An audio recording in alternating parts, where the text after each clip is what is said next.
शुमाली कर्नाटक का हल्का दावनगेरा, जो कि एक बहुत ही ज़्यादा मुस्लिम पॉपुलेटेड इलाका है, वहाँ से लगातार चुनकर आने वाले एक कद्दावर लीडर, एक सीनियर लीडर कांग्रेस के, जो लिंगायत कम्युनिटी से आते थे, शामनूर शिवशंकरप्पा, जिनके इंतकाल के बाद ये सीट खाली हो गई है। अब बाई इलेक्शन में लोगों का मुतालबा है कि इस सीट में किसी माइनॉरिटीज़ को या ख़ास करके मुसलमानों को इसमें नुमाइंदगी देनी चाहिए, क्योंकि यहाँ की जो तादाद है वोटर्स की, उसमें मुसलमानों का बहुत बड़ा हिस्सा है। लगभग 40% लोग मुसलमान हैं।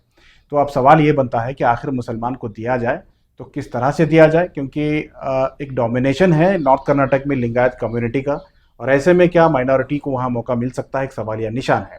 दावनगेरे से बहुत सारे लीडर हैं, मुस्लिम लीडरों की भी एक बड़ी तादाद है। मुसलमानों में सबसे ज़्यादा जो नाम आ रहा है इस वक्त, वो मौजूदा एमएलसी हैं और कांग्रेस के माइनॉरिटी के स्टेट प्रेसिडेंट हैं, अब्दुल जब्बार साहब, जो कि एक सीनियर लीडर भी माने जाते हैं। ऐसे में मुतालबा किया जा रहा है कि ये टिकट उन्हें दिया जाए। इस ताल्लुक से बात करने के लिए हम आज पहुंचे हैं अब्दुल जब्बार साहब के यहाँ। जानने की कोशिश करेंगे उनके ख्यालात, क्या वो तैयार हैं, क्या उनका क्या मुतालबा है, क्या ख्यालात हैं, जानने की कोशिश करते हैं। सर, बहुत बहुत इस्तकबाल है आपका। बहुत शुक्रिया। बहुत सारे जगह पे मान लीजिए कर्नाटक भर में मुसलमानों में एक हल्की सी नाराज़गी यह है कि कांग्रेस मुसलमानों को नज़रअंदाज कर रही है। उसकी वजह है कि बहुत सारे इश्यूज़ में कांग्रेस खामोशी का इख्तियार कर रही है, जो मेन इश्यूज़ थे। दूसरी चीज़ यह है कि मुसलमानों को नुमाइंदगी, इंसाफ नहीं मिल पा रहा है। तो ऐसे में चूंकि दावनगिरी की एक सीट खाली हुई है और आपका नाम बार बार उसमें लिया जा रहा है, तो क्या माइनॉरिटी को दिया जाए, ख़ास करके क्या आपको दिया जाए, या किसी भी मुसलमान को अगर वहाँ टिकट दी जाती है तो क्या मुमकिन है कि कामयाबी वहाँ मुमकिन है? जो मेरे हिसाब से सबसे पहले जो है सलाम टीवी के तमाम हमारे जो जो भी हजरात इसमें हिस्सा ले रहे हैं उनको तमाम का मैं सलाम बोलते हुआ शुक्रिया अदा करते हुए, दावणगेरे साउथ जो ऐसी जगह है जिस जगह में नियरली 88,000 हमारे मुस्लिम कम्युनिटी वोट्स हैं, वहाँ पे जो है शुरुआत से ही असल में जो है हमारी सीट है वो। लेकिन शिवशंकरप्पा आने के बाद जो है तमाम हमारे लोग उनके साथ एडजस्ट हो गए थे। सेकुलर आदमी है, हमारे को सबको साथ लेके जाएंगे बोल के वो तरीके से जब तक वो ज़िंदा रहे हम लोग उनको वो जगह में क्लेम नहीं करें। लेकिन मरने के बाद जो इंतकाल होने के बाद हमारा मेन क्लेम जो है ये बार किसी हालत से जो कैंडिडेट काबिलियत रखता है, जो कैंडिडेट वहाँ पे जीत के आ सकता है एज़ पर द इंटेलिजेंस और प्राइवेट लोगों की इसके हिसाब से, वो लोगों को बात करके अगर कोई जीतता है, जो आदमियों की ओपिनियन लेकर जीतने वाले कैंडिडेट को अगर दिए तो किसी हालत से वहाँ पे विनिंग हो सकता है। उसमें मेरा नाम भी ज़ोरों पे है, बोल रहे हैं लोग कि आप खड़ो बोल के। मैं लोगों की बात के ऊपर मैं इसलिए मान भी रहा हूँ कि अगर मैं इस बार अगर वहाँ पे एक शुरुआत किया तो आने वाले बहुत दिनों तक हमारे लोगों को वहाँ पे एक एमएलए बनने का मौका मिल सकता है। बिल्कुल। क्या आपका मौक़िफ़ क्या है? आप क्या किसी भी मुसलमान को देने के हक़ में हैं, या सिर्फ़ आप खुद के लिए टिकट चाहते हैं? किसी भी मुसलमान को देने के लिए वहाँ पे वैसे कोई काबिलियत है तो दे सकते हैं पार्टी वाले, काबिलियत नहीं है तो हमारे हाथ में अगर हमको दिए तो उसके बाद कोई ना कोई तैयार हो जाएगा। क्योंकि अब तक जो है हमारे पास हमारे खास करके हमारे ज़िले में क्या है, मेरे हिसाब से बेलगाम छोड़े तो बेंगलुरु तक कोई भी बीच में एक भी मुसलमान का जो है आदमी चुन के नहीं आया। परसों रिसेंट में जो है सिग्गांव सोनूर से हमारे पठान साहब जो है जीत के आए हैं। उसके अलावा कोई और जगह से बेलगाम से अप टू बेंगलुरु तक कोई भी नुमाइंदा हमारा चुनकर नहीं आया है। यही बात करें तो ये बोलते हैं कि हमारे आदमी को टिकट दिए तो जीत के नहीं आते, ऐसा है बोल के बोलते हैं। लेकिन हर जगह हमारे वोटों से ये लोग जीत के आते हैं, लेकिन हमारे को टिकट देने का मौका आया तो मुश्किल होता है, वो होता है बोल के बोलते हैं। खासकर मेरी साउथ असेंबली साउथ कॉन्स्टिट्यूंसी के ताल्लुक से मैं एक चीज़ आप लोगों के टीवी के तरफ से मैं करना चाहता हूँ, लोगों को मालूम करना चाहता हूँ कि सब कॉन्स्टिट्यूंसी से दावणगेरे साउथ अलहदा टाइप की कॉन्स्टिट्यूंसी है। इसलिए अलहदा है कि यहाँ पे ज़्यादातर मेजर कास्ट के वोट नहीं है हमारे यहाँ। 85% 80% जो है हमारी कॉन्स्टिट्यूंसी में अहिंदा वोट्स हैं। मिसाल के तौर पर माइनॉरिटीज़ में उसमें मुस्लिम्स, क्रिश्चियंस ज़रा कम है, 10,000 15,000 है, 10,000 है। और इसके साथ साथ जो है बंजीगा और पंचमशाली लिंगायत बोल के है, पंचम बणजिगा और पंचमशाली लिंगायत बोल के है, वो लोग हमारे साथ हैं इस बार। वो लोग हैं वहाँ पे एक 20,000 से 25,000 तक। थर्ड जो है नायक कम्युनिटी है।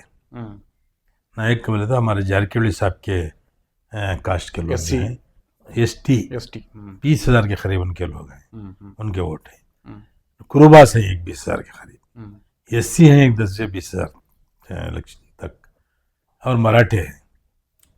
वो हिसाब से जो है वो बहुत अच्छी और 100% जीतने की कॉन्स्टिट्यूंसी है हमारे लोगों को। क्योंकि जिस जगह पर जो वोट एकदम मेजर कास्ट के जिस जगह वोट होते हैं वहाँ पे हमारे लोगों को जीतना थोड़ा मुश्किल होता है। लेकिन यहाँ जो है तमाम बैकवर्ड क्लास के लोग रहने की वजह से हमारी इस दावणगेरे साउथ कॉन्स्टिट्यूंसी में जीतने के लिए बहुत ही आसान है। और तमाम कास्ट वाले हमारे साथ बात भी कर चुके हैं, साथ देने के लिए तैयार भी हैं। परसों रिसेंट में जो है 3-4 दिन के पहले चीफ मिनिस्टर से मुलाकात करने के लिए भी आए थे। हमारे लिंगायत कम्युनिटी के स्वामी के साथ 25 लिंगायत कम्युनिटी के लोग आए थे। 25 डिस्ट्रिक्ट के कुरुबास कम्युनिटी के डिस्ट्रिक्ट प्रेसिडेंट्स और पूरे ऑफिस बेरर्स हमारे दावणगेरे ज़िले के, वो तमाम लोग आए थे। दोनों डेलीगेशन एक ही दिन आए थे, चीफ मिनिस्टर को मिलकर बात करके गए हैं। चीफ मिनिस्टर बस इनको मुलाकात करके मेमोरेंडम लेके इतना ही बोले कि जब इलेक्शन अनाउंस होगा मैं आपको बुलाऊंगा, तब बात करेंगे बोल के भेजे हैं। और उम्मीद है कि चीफ मिनिस्टर और DK शिव कुमार साहब और हाई कमांड इस बार हमारी तरफ ख्याल करके एक बार माइनॉरिटीज़ को वोट देंगे, टिकट देंगे। अगर मुसलमानों की बात करें तो कितनी तादाद है वोटर्स की वहाँ पे? टोटल वोट आइंदा के 80 पर 8 है या सिर्फ नहीं, मुसलमान? नहीं, सिर्फ मुसलमान के 80 पर 8,000 वोट है। अगर आइंदा भी कैलकुलेट करें आइंदा अगर कैलकुलेट किए तो मिनिमम 185 के ऊपर हमारे वोट होते हैं। टोटल 85 नहीं, 190 के ऊपर हमारे वोट 190 मतलब कि 80%, 85% हमारे आइंदा कम्युनिटी के वोट होते हैं। अच्छा, वहाँ के मसाइल क्या हैं? क्योंकि बहुत दिनों से शिवशंकरप्पा साहब आए थे, एक बड़ा नाम था, वो अलग चीज़ है। लेकिन अगर आप मुद्दों की अगर बात करें तो बीजेपी भी कॉम्पिटिटर होगी। ऐसे में अगर बीजेपी लिंगायत कैंडिडेट डालती है तो आप बहैसियत मुसलमान कैंडिडेट होंगे, तो वहाँ के लोकल इश्यूज़ पे बहुत अहमियत होगी। ऐसे में क्या इश्यूज़ हैं जो इस वक्त वहाँ उठाए जा सकते हैं? हमारे यहाँ जो है बहुत ही डेवलपमेंट के हिसाब से बहुत कम डेवलपमेंट हुआ है हमारे यहाँ। क्योंकि हमारे लोग पूछते भी नहीं, ये बनाओ, ये करो, वो करो बोल के भी नहीं पूछते। वो हिसाब से हमें लोग जो है थोड़ा डिमांड करके थोड़े स्कूल कॉलेजेस लाए वहाँ पे। जूनियर कॉलेज जब फिलहाल परसों रिसेंट में एक लेडीज़ के लिए जूनियर कॉलेज ओपन कराया हूँ मैं। और वहाँ पे जो है कम से कम 2 लाख 2 लाख 30 हज़ार के पॉपुलेशन में 2 लाख जो है हमारे ओल्ड सिटी में है। लेकिन बदकिस्मती ये है कि वहाँ पे एक औरतों के लिए एक अच्छी हॉस्पिटल नहीं है वहाँ पे, और डिग्री कॉलेज बिल्कुल ही नहीं है। हमारे बच्चे यहाँ से डिग्री कॉलेज के लिए दूसरे दावणगेरे नॉर्थ को जाके वहाँ पे पढ़ के आना पड़ता है। वो बहुत ही दुश्वारी पेश आ रही है हमारे लोगों को। और हमारे लोगों का बहुत ही डिमांड है कि ये बार अगर तुम लोग अगर जीत के आए तो सबसे पहले एक हॉस्पिटल करना औरत बच्चों के लिए, सेकेंड जो है एक डिग्री कॉलेज ओपन कराना लड़की और लड़कियों के लिए। ये एजुकेशन के लिए ज़्यादा हमारी तरफ फोर्स करना बोल के चल रहा है। और उसके अलावा भी दूसरे डेवलपमेंट्स बहुत है, वो हिसाब से हम लोग जितना हमारे हाथ से हो सकता है करने की कोशिश करेंगे इंशाल्लाह। अगर पार्टी की बात करें, चूँकि आप स्टेट प्रेसिडेंट भी हैं माइनॉरिटी की, लेकिन पार्टी में कहीं ना कहीं माइनॉरिटी को नज़रअंदाज किया जाता है क्योंकि माइनॉरिटीज़ के पास ऑप्शन भी नहीं है। मुसलमानों के पास भी ऑप्शन नहीं है वोट डालने का। इसी तरह से मुस्लिम लीडरन की भी अहमियत कम हो गई है क्योंकि उनके पास भी ऑप्शन नहीं है। अगर इसी तरह से कांग्रेस का रवैया रहा तो कहीं ना कहीं जो लोकल पार्टीज़ हैं, खास करके SDPI MIM जैसे, आने वाले ग्रेटर बेंगलोर इलेक्शन में उन्हें फ़ायदा हो सकता है। तो क्यों कांग्रेस मुस्लिम इश्यूज़ पे, मुस्लिम लीडर्स पे और मुसलमानों पे नज़रअंदाज कर रही है, लगातार इश्यूज़ को इग्नोर करती जा रही है? हमारे परसों रिसेंट में संडे के दिन हमारी माइनॉरिटी लेजिस्लेचर्स फोरम की मीटिंग थी। मैं और हारिस भाई, नसीर अहमद साहब सब बैठे थे हम लोग।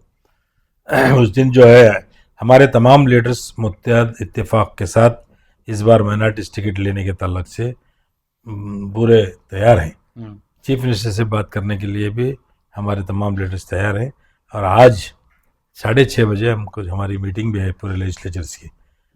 हमारे बजट के ताल्लुक से मीटिंग है, उसमें तमाम हमारे लीडर्स बात करना बोल के डिसाइड भी किए हैं इंशाल्लाह उम्मीद है हमारी लीडरशिप में, हमारे कम्युनिटी में ये बार किसी हालत से ये बार दावणगेरा छोड़ना नहीं छोड़ना बोल के डिसाइड किए हैं।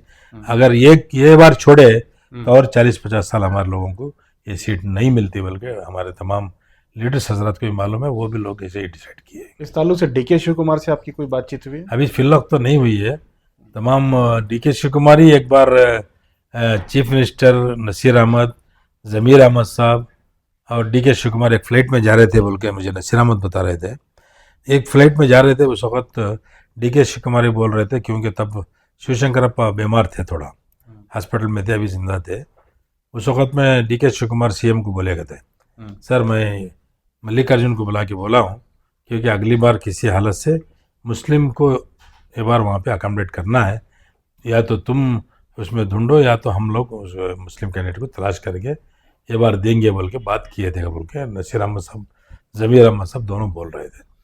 इससे पहले भी उसका उनके वालिद जो शिवशंकरप्पा जो मेंबर हमारे लेजिस्लेचर के असेंबली के मेंबर थे, उस वक्त हर इलेक्शन में वो बोलते थे ये हमारी मुसलमानों की कॉन्स्टिट्यूंसी है, ये बार मेरा लास्ट है, इंशाल्लाह मैं अगली बार नहीं कंटेस्ट करता, तुम्हारे लोगों को खड़ा करके जिताता हूँ बोल के शिवशंकर भी बोलते थे। आप भी शिवशंकरप्पा से करीबी थे, और क्या उनकी फैमिली से आपकी बातचीत हुई है कि आने वाले दिनों में अगर इलेक्शंस होते हैं, टिकट मिलती है, तो उनका कोऑपरेशन आपको रहेगा, या फिर उन्होंने क्लेम कर रखा है कि उनके फैमिली में किसी को दिया जाए? नहीं है, वो लोगों से उम्मीद का हिस्सा ऐसा है कि पार्टी वाले क्या बोलते हैं उसके ऊपर चलता है। वो लोग ऐसा है उनके दिमाग में, हमारे लोगों के साथ बहुत आसान के साथ लेते हैं हमारे लोगों को। तमाम लीडर भी ऐसे हैं, वो मुसलमान क्या चलता है उनको क्या बात करके कर लेंगे, ऐसा बोल के उनकी थिंकिंग होती है। लेकिन इस बार वैसा नहीं है। दावणगेरे में जो है पूरे गली गली में एक नारा बुलंद हो गया है कि इस बार नहीं तो कभी नहीं। ये नारे के ऊपर तमाम लोग हर गली में मीटिंगें चल रही हैं। परसों रिसेंट में मैं दो दिन के, मेरे ख्याल से हफ्ते के दिन, कर्नाटक दावणगेरे में पूरे ज़िले के मस्जिद के ज़िम्मेदारों, इदारे के ज़िम्मेदारों को बुलाया था मैं मीटिंग। मैंने वहाँ ज़िम्मेदार सब मिल के बुलाए थे, उसमें मुझे एज ए मेहमान खुसूसी बुलाए थे। तमाम मुतवल्लिस थे, कम से कम 300 मुतवल्ली थे, और 200 के करीब ऑफिस पर वो जो हमारे अलग अलग इदारे के बड़े रहते हैं वो लोग तमाम आए थे। 1000 के 1500 के ऊपर लोग भी जमे थे उसमें। वहाँ एक ही फैसला हुआ कि इस बार अब्दुल जब्बार साहब को टिकट देना, नहीं दिए तो हम ना अगली बार हमारे कांग्रेस को मुश्किल होता, ये बोल के वो लोग फैसला किए, रेजोल्यूशन भी पास किए। अच्छा, तो मुस्लिम लीडर्स की जो लेजिस्लेचर आपकी मीटिंग होती है, क्या ये रेगुलर हो रही है? क्योंकि ये भी है कि मुस्लिम लीडर में इत्तेहाद भी नहीं होता है, यूजुअली जो है उनकी ताकत नहीं बन पाती है, हुकूमत से बहुत सारी चीज़ें को मनवाने में नाकामयाबी होती है, तो कुछ इसमें है कोऑर्डिनेशन? नहीं, ज़मीर अहमद साहब और हमारे नसीर अहमद साहब जैसे लीडर्स रहे, तो उसमें क्या भी हमारे में कोऑपरेशन में हमारे में डिफरेंसेस बिल्कुल ही नहीं है। इसमें वो बेकार की बातें हैं। वो ज़मीर अहमद साहब हमारे नसीर अहमद साहब लेजिस्लेचर फोरम के प्रेसिडेंट हैं, हैरिस भी जनरल सेक्रेटरी हैं, और हमारे माइनॉरिटी के लीडरों में हमारे ज़मीर अहमद साहब हैं। इनकी जो तीनों आदमी की टीम है, हमारे में बहुत ही इत्तेफाक इत्तेहाद, हम जब चाहे जो मसले उठाना है हम लोग बैठ के बात करके डिस्कशन करके वो मसले हम लेके हाईकमांड हो, चीफ मिनिस्टर हो, पार्टी के प्रेसिडेंट हो, पार्टी के लीडरों के सामने लेके जाते हैं, लेके जाके पूरे तरीके से मनवाने की कोशिश करते हैं। उसमें क्या हमारे वो मामले में ना इत्तेफाकी नहीं है इंशाल्लाह। हाल ही में एक इत्तेहाद हुआ है जो वक्फ बोर्ड के चेयरमैन हैं और वज़ीर ज़मीर अहमद ख़ान के दरमियान, ख़ास करके ताल्लुकात उतने अच्छे नहीं थे। उन्होंने ऐलान भी किया हाल ही के प्रोग्राम में कि अब इख्तलाफात नहीं है, एक साथ काम करना है कम्युनिटी के लिए। तो इस ताल्लुक से क्या आपकी भी कोशिश रही है, क्या कहेंगे इस मामले में? हम लोग सब बैठ के बातचीत करके ही वो काम को फैसले को आए, क्योंकि ये मेंबरों की और चेयरमैन की नाइत्तेफाकी की वजह से 3-3, 4-4 महीने मीटिंगें नहीं हो रही थी वक्फ बोर्ड की, क्योंकि रमज़ान करीब आ रहा था कि ये किसी के डिफरेंसेस की वजह से मस्जिदों में कमेटियाँ नहीं बन रहे थे। जो ग्रांट सैंक्शन किए थे ज़मीर अहमद साहब, वो रिलीज़ करने के लिए मुश्किलात पेश आ रहे थे। जब तक कमेटी अप्रूव नहीं होती तब तक ग्रांट्स रिलीज़ नहीं करते। वो ताल्लुक से सब बैठ के बातचीत करके मैं, नसीर अहमद साहब, ज़मीर साहब, रहीम खान साहब, हमारे कनीज़ फातिमा मैडम, तमाम मेंबरान हज़रात, तमाम लोग बैठ के बातचीत करके इत्तेफाक इत्तेहाद के साथ सब मिल के जाएंगे बोल के बात किए है। वो हिसाब से एक मीटिंग भी हुई, तमाम अच्छा हुआ है, क्या भी प्रॉब्लम नहीं है। आगे भी ये उम्मीद है कि तमाम मिलजुल कर इस रियासत के मस्जिदों के खासकर कम्युनिटी के प्रॉब्लम्स के तलक से इत्तेफाक इत्तेहाद के साथ वक्फ बोर्ड काम कर सकता है, करेगा बोल के उम्मीद है।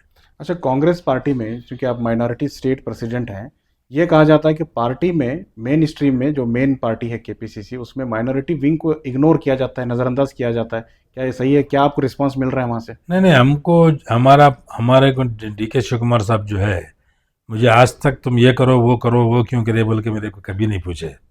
जिस दिन से मुझे उन्होंने खुद बुला के बोल के बनाए, समझे उन्होंने खुद DK शिव कुमार साहब मुझे बनाए प्रेसिडेंट, लेकिन उसके बाद से आज तक जो कर रहे कभी ये क्यों किए वो क्यों किए कभी नहीं बोले। कोई जिम्मेदारी भी नहीं दी आपको? नहीं नहीं, जिम्मेदारी लेने का क्या, तो हमारा काम हमें कर रहे हैं, माइनॉरिटीज के तलक से जो करना। अब कल KPCC ऑफिस में मैं है ना SAR के तलक से मीटिंग किया बेंगलुरु वालों को, तमाम डिस्ट्रिक्ट प्रेसिडेंट्स के, ब्लॉक प्रेसिडेंट्स को तमाम बुला के SAR के तलक से अपने अपने इलाकों में आप लोग SAR के तलक से काम करके पूरे तरीके से हर घर घर जाके काम करो बोल के बोला हूँ।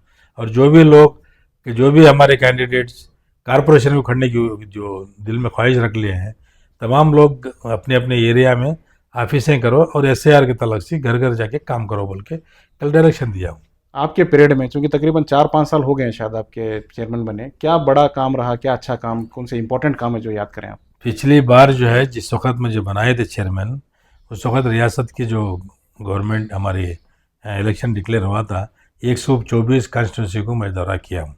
और वो मैं ही दिया हुआ स्लोगन है, इस बार 90% एक ही पार्टी को वोट देना, डिफरेंस नहीं करना। अगर डिफरेंस करके अगर वोट डिफरेंस किए तो बीजेपी आ जाएगी। ये जो स्लोगन है हर जगह मैं ही बोलने के आया। लेकिन आपको क्रेडिट नहीं मिला उसका, इलेक्शन के रिजल्ट के बाद में जो क्रेडिट तो ओलमा ले गए। क्रेडिट कोई भी ले जाने दो, लेकिन हमारे लोगों को आसानी हुई, बस हमारी ये उम्मीद है। हमको जो ओलमा का क्लेम ज्यादा है कि जो कम्युनल गवर्नमेंट थे कि हमारे लोगों को परेशान कर रहे थे, उसके बदले आसानी के साथ हमारे 90% मुस्लिम आबादी को कम से कम 5 से 8 हज़ार रुपए तक घर को आज महीना आ रहा है, बिकॉज ऑफ सिद्धरामैया साहब, DK शिव कुमार साहब की गवर्नमेंट की वजह से। और है ना, ये बेकार के जो हिजाब रिजर्वेशन ये ताल्लुक से की जो परेशानियां नहीं है, ये इसके वास्ते उसी की मेहरबानी की वजह से मैं ये काम किया बोल के मुझे उसका असल में है अल्लाह की तरफ से मुझे इसका ये मिला है, अजर मिला है, जो मुझे तीसरी बार MLC बने। वरना मुझे ना चीफ मिनिस्टर का सपोर्ट था इस बार, ना DK शिव कुमार साहब का था। ऐसा ही होगा, अल्लाह की मेहरबानी की वजह से आ गया मैं। वो लोगों की कोई काम अच्छा काम किया होगा, अल्लाह को पसंद आया होगा कि, लेकिन पार्टी की सीनियरिटी के हिसाब से हाईकमांड वाले मेरा नाम कंसिडर करके बनाए बार। अगर आप MLA बनते हैं तो दावनगिरी में क्या नया देखने को मिलेगा, क्या टारगेट है आपका? नया कुछ भी नहीं, जो गवर्नमेंट जैसा चाहती है वैसा होने वाला। लेकिन हमारे जो एक्सपीरियंस के हिसाब से, मैं जो कम से कम 40 साल विधानसभा में मैं हमारे मिनिस्टरों के साथ फिरा हूँ, मैं मेरी खुद की कम से कम 15 साल की सर्विस एज ए MLC है।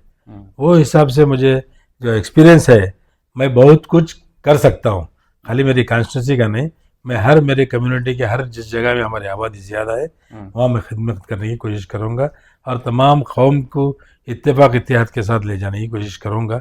और जो हमारे आने वाले हुकूक़ है जो हमको लेना है, तमाम को एक करके, हमारी लीडरशिप को एक करके, तमाम के साथ मैं भी हाथ मिलाकर हमारे हुकूक़ लेने के और हमारे कम्युनिटी को फ़ायदा पहुँचाने की कोशिश करूँगा इंशाअल्लाह। अच्छा, आप ज़मीर अहमद खान साहब के बहुत करीबी हैं, साथ में हमेशा से बहुत सारे इश्यूज़ में, मीटिंग्स में साथ में रहते हैं। इस बार के बजट के ताल्लुक से क्या कयास है? क्या वाकई सिद्धरामैया अपने वादे को पूरा करेंगे? क्योंकि उन्होंने एक स्टेटमेंट में कहा था जब हुकूमत चली गई थी, तो अगर मैं इस बार हुकूमत बची रहती और मैं CM 1 साल और रहता तो मैं 10,000 करोड़ का बजट देता। लेकिन 2.5 साल तकरीबन गुजर चुके हैं, क्या वो जो उनका ख्वाब था वो पूरा नहीं हो पा रहा है? वो 5,000 के अंदर ही है अभी भी? नहीं, उनका ख्वाब नहीं, वो उनका वादा था, बोले थे, वो बात किए थे, लेकिन हालात जो है 5,000 का 5 जो गारंटी दिए हैं उसमें भी हमारे लोगों को दुनिया का फायदा हो रहा है उसमें। हम भी हमें नाइंसाफ़ी की बात भी नहीं करना है। तुम्हारे को जैसा मालूम है, हम ना तुमना जैसा मालूम है, 5% वाले 5% हमारे में थोड़ा हैसियतमंद लोग रहे, 95% जो है हमारे लोग मिडिल क्लास ही है।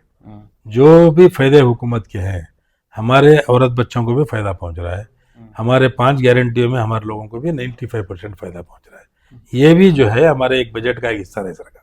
उसके अलावा भी चीफ मिनिस्टर जो है हमको करना बोल के हम लोग इस बार नियरली ज़मीर अहमद साहब और नसीर अहमद साहब, रहीम खान साहब, हमारे एमपी नासिर हुसैन साहब, तमाम लोग मिलकर बैठकर बातचीत किए हैं।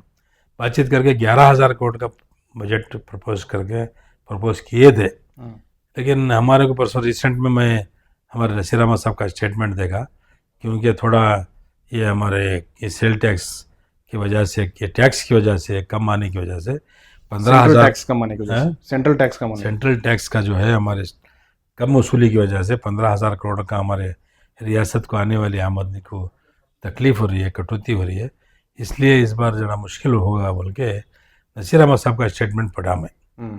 इसलिए हम लोग इतनी तो कोशिश करेंगे, मुझे उम्मीद है कि पिछली बार से इस बार ज़्यादा लेने की इंशाल्लाह कोशिश करेंगे। और जब तक सिद्धरामैया साहब, DK शिवकुमार साहब chief minister, deputy chief minister रहेंगे, तब तक 10,000 करने की अगले इलेक्शन तक इंशाल्लाह कोशिश करके लेने की कोशिश करेंगे इंशाल्लाह। बहुत बहुत शुक्रिया, आपने वक्त दिया। हम आगे भी आपसे राब्ते में रहेंगे। एक बहुत ही अहम मुद्दा है दावनगिरी के बाई इलेक्शन का, और वहाँ पे जो नुमाइंदगी है वहाँ मुसलमानों की नुमाइंदगी का, क्योंकि यहाँ की जो तादाद है वो मुसलमानों की बहुत ज़्यादा है। अब मुसलमान क्लेम कर रहे हैं कि अब तक एक बड़े लीडर थे शामनूर शिवशंकरप्पा, और उनके रहते मुसलमानों ने उनको ताउन दिया, सपोर्ट किया और कभी क्लेम नहीं किया। क्योंकि अब वो चले गए हैं तो अब मुसलमानों का क्लेम है कि वो टिकट मुसलमानों को देनी चाहिए। मुसलमानों में अब्दुल जब्बार चूँकि एक सीनियर लीडर हैं, मौजूदा MLC हैं और कांग्रेस माइनॉरिटी के स्टेट प्रेसिडेंट है, तो जाहिर सी बात है क्लेम भी उनका ज़्यादा बनता है। इसके अलावा भी बहुत सारे लीडर हैं, लेकिन मुकामी लोगों का ये कहना है कि किसी मुसलमान को दिया जाए। बहरहाल अब कांग्रेस की जिम्मेदारी है, अब कांग्रेस के हाथ में ये डिसीजन है कि वो किसे टिकट देती है। लेकिन अगर टिकट मुसलमानों को नहीं दी जाती है तो आने वाले दिनों में कांग्रेस के खिलाफ एक मुहिम चल सकती है और एक बगावत हो सकती है, क्योंकि छोटे पार्टियां ताक में हैं। बहुत सारे मुस्लिम पार्टियां अब लगातार इस पर नजर बनाए हुए हैं। उससे पहले हमें मिलना है क्या डिसीजन होता है, हम आगे भी आपको अपडेट करेंगे। कैमरा पर्सन समीर के साथ शाहिद काजी, बेंगलुरु।